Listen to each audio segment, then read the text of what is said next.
Segundo livro dos Reis,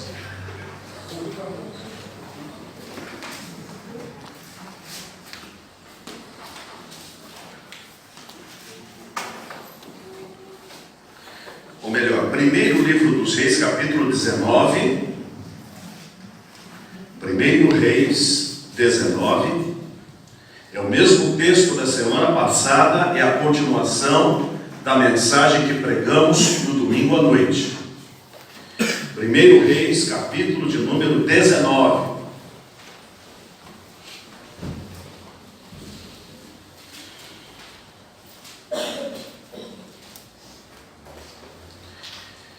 Acabe fez saber a Jezabel tudo quanto Elias havia feito e como matara todos os profetas à espada. Então Jezabel mandou um mensageiro a Elias a dizer-lhe: façam-me os deuses como lhes aprouver, se amanhã a estas horas não fizer eu a tua vida como fizeste a cada um deles. Temendo, pois, Elias levantou-se e para salvar sua vida se foi e chegou a Berseba, que pertence a Judá, e aí deixou o seu moço.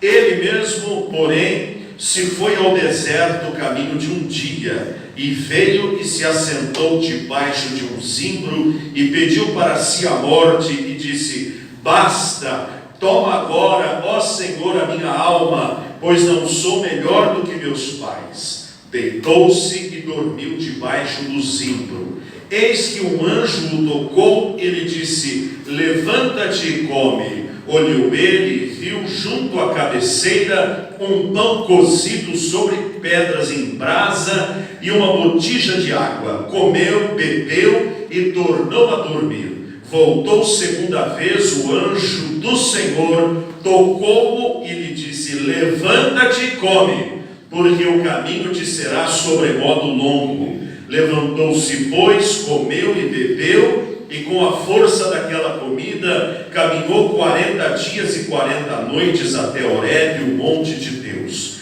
Ali entrou numa caverna, onde passou a noite, e eis que lhe veio a palavra do Senhor, e lhe disse: que fazes aqui, Elias? Ele respondeu: tenho sido zeloso pelo Senhor Deus dos exércitos, porque os filhos de Israel deixaram a tua aliança, derribaram os teus altares, mataram os teus profetas à espada, e eu fiquei só, e procuram tirar minha vida. Disse-lhe Deus: sai e põe-te neste monte perante o Senhor.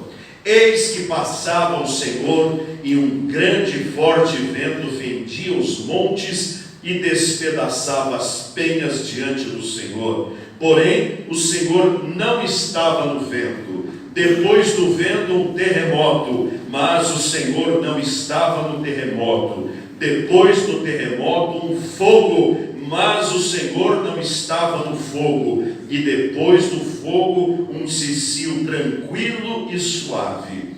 Ouvindo Elias, envolveu o rosto no seu manto e, saindo, pôs-se à entrada da caverna. Eis que lhe veio uma voz e lhe disse: que fazes aqui, Elias? Ele respondeu: tenho sido em extremo zeloso pelo Senhor Deus dos exércitos, porque os filhos de Israel deixaram a tua aliança, derribaram os teus altares, mataram os teus profetas à espada, e eu fiquei só, e procuram tirar minha vida. Disse-lhe o Senhor: vai, volta ao teu caminho para o deserto de Damasco, e em chegando lá, unge a Azael, rei sobre a Síria, a Jeú, filho de Ninsi, ungirás rei sobre Israel, e também Eliseu, filho de Safate de Abel-Meolá, ungirás profeta em teu lugar. O texto começou a ser apresentado no domingo passado à noite, quando nós vimos o que havia acontecido com este profeta. Ele, profeta do Senhor, enfrentara 400 profetas de Baal, de uma entidade que Israel, conquanto fosse chamada povo de Deus, adorava a deuses feitos de barro, de bronze, de ferro, de madeira, E ele os desafiou de tal maneira e de tal forma que disse: se Jeová é Deus, ele mandará fogo no sacrifício. Se Baal for Deus, ele que mandará. E ali, na prova dos 9, Deus, Jeová, mandou fogo e Baal não respondeu coisa nenhuma. Então Elias disse: consumam estes profetas que pregam a mentira entre vocês. E foram destruídos todos aqueles profetas. Depois a rainha, sabendo disto, ela que era adoradora de Baal, disse, mandou falar para o profeta: façam-me os deuses a mesma coisa, se amanhã por estas horas eu não fizer a você, Elias, o que você fez aos meus profetas. Então ele, com medo, correu pelo deserto, foi embora, desesperado, amedrontado, temeroso e depressivo. Encontrou uma sombra e dormiu. Porque quando nós estamos deprimidos, nós queremos fazer duas coisas. A primeira, fugir. Não queremos mais enfrentar a situação. E a segunda, dormir. Porque parece que com o sono nós nos esquecemos dos problemas. E aqueles que não têm domínio próprio vão para as bebidas, vão para o álcool, vão para as drogas, vão para os prazeres efêmeros deste mundo e se tornam deles escravos. Escutava uma mulher que dava uma festa lá na porta da sua casa, contando para a amiga: amiga, cheguei em casa, tinha 10 latas de cerveja e eu tomei todas elas. O meu marido, quando chegou, foi até a geladeira e disse: cadê a bebida? Aí ela disse para ele: tome água. E ria com aquela risada de quem é dependente alcoólico. Essas pessoas pensam que estão celebrando alguma coisa, quando na verdade elas são escravas da bebida, dão lucro para as produtoras de cerveja e acabam não só com o seu caráter, como com o seu corpo, com o seu futuro, com tudo que tem, além de acabar com a vida das pessoas que estão ao seu redor e estão próximas dela. Elias não era bêbado, Elias não era dependente alcoólico, Elias temia o Senhor e o que ele fez foi dormir para fugir dos problemas. Mas Deus veio acordá-lo, mandou um anjo e disse: desperta, come e bebe. Comer o que no deserto? Beber o que no deserto? Quando Deus chama, Ele traz a comida. Quando Deus chama, Ele traz a água.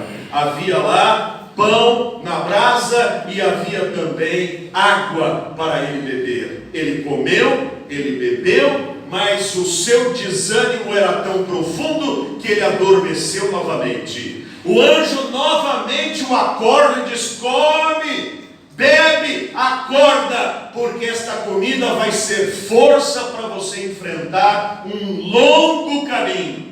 E ele novamente comeu, novamente bebeu, e diz a Bíblia que ele correu 40 dias deserto adentro. Às vezes o nosso caminhar pelo desânimo é longo. Ele não termina com 1 ou 2 dias, com 3 dias, com 5 dias. Às vezes demora bastante, mas a Bíblia nos promete que se nos alimentarmos do Senhor, nos alimentarmos da palavra de Deus, teremos suprimento para as horas do desânimo. E ele correu para Horebe, o monte de Deus. Ele não correu para qualquer montanha por aí. Ele não correu para qualquer lugar turístico por aí. Ele não foi passear de camelo. Ele não foi nadar no lago de Genezaré. Ele não foi se divertir pelas Arábias. Ele foi para Horebe ter um encontro com Deus. E diz a Bíblia que ele se escondeu numa caverna.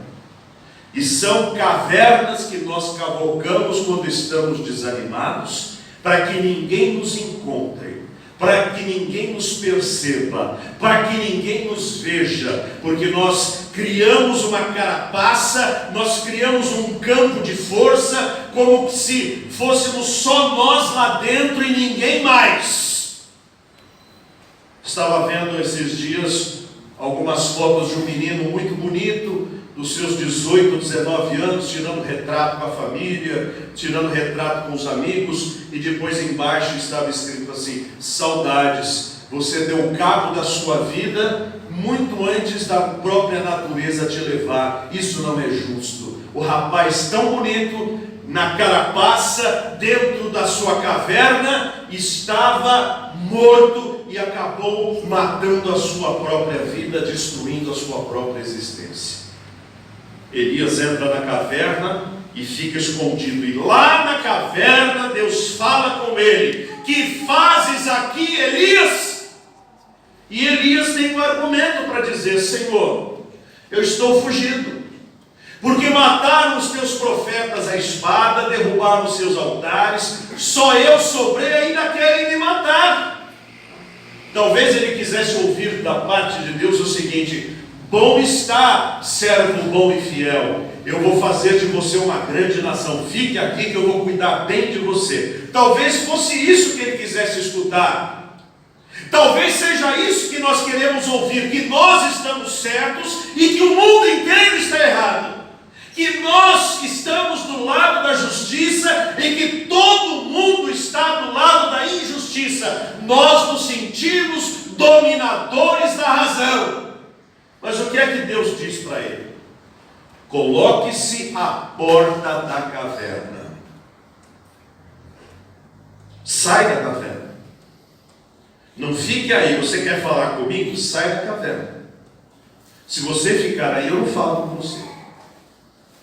E ele então, obedecendo, saiu à porta da caverna. Se alguém quer ouvir a voz de Deus, deve obedecer a voz dele. E Deus diz: clama a mim e eu te responderei. Apresentar-se diante do Senhor e dizer: eis-me aqui, Senhor. Foi o que Elias fez. Foi à porta da caverna e se apresentou para Deus. E na porta daquela caverna um fenômeno aconteceu. Deve ter sido cinematográfico. Em 4 capítulos, em 4 fases, em 4 atos. Diz o verso de número 11: eis que passava o Senhor, e um grande e forte vento fendia os montes e despedaçava as penhas diante do Senhor, porém o Senhor não estava no vento. Deus passou por Elias, passou pela montanha, e o vento era tanto que tirou pedaços de pedra. Era Deus que passava, mas ainda não era o grande encontro de Elias com Deus. Diz o texto ainda: depois do vento, um terremoto. Mas o Senhor não estava no terremoto. O vento passou, rachou, quebrou, levou, varreu. Mas não foi só o vento. Agora chacoalha, treme, afunda, racha, sobe. Um terremoto rasga. Mas o Senhor ainda não estava no terremoto. Diz também que depois do terremoto, um fogo. Primeiro vem o vento e despedaça e tira pedaços da pedra e varre, e vem o terremoto e rasga e afunda e levanta, e daqui a pouco aquela sujeira toda é queimada por um fogo. Mas o Senhor ainda não estava no fogo. E diz o texto: e depois do fogo, uma brisa tranquila e suave. Ouvindo-a, Elias envolveu o rosto no seu manto e saindo pôs a entrada da caverna. Deus trabalhou na vida de Elias, como trabalha na vida daquele que se dispõe a ouvir a voz do Senhor. Nós costumamos cantar: eu quero ser, Senhor amado, como um vaso nas mãos do oleiro. Aí o que é que nós dizemos na canção? O que é que nós dizemos? Quebra Bem, seja feito conforme a sua fé. Deus vem e estilhaça, e quebra, e arrebenta, e nós dizemos: oh meu Deus, o que está acontecendo? E Ele diz: ué, você não pediu? Você não pediu para Deus trabalhar a sua vida? Você não pediu para Deus usar a sua vida? Você não pediu para Deus fazer de você um vaso novo? Ele está fazendo. Primeiro atravessa um vento, varrendo as coisas que não têm raízes e que não devem estar no nosso coração, nem na nossa alma, nem na nossa agenda. Ele varre, Ele leva embora, Ele arranca. Depois vem um terremoto que racha as estruturas da nossa própria existência, quebra coisas que estão lá há muito tempo, coisas que estão arraigadas, que estão enfornadas. Ele arranca, rasgando, afundando e levantando. E depois, com aquela bagunça toda de coisas fora do lugar, Deus incinera e queima, que é para nós não pegarmos mais e para não voltarmos mais nas coisas que achávamos que tínhamos.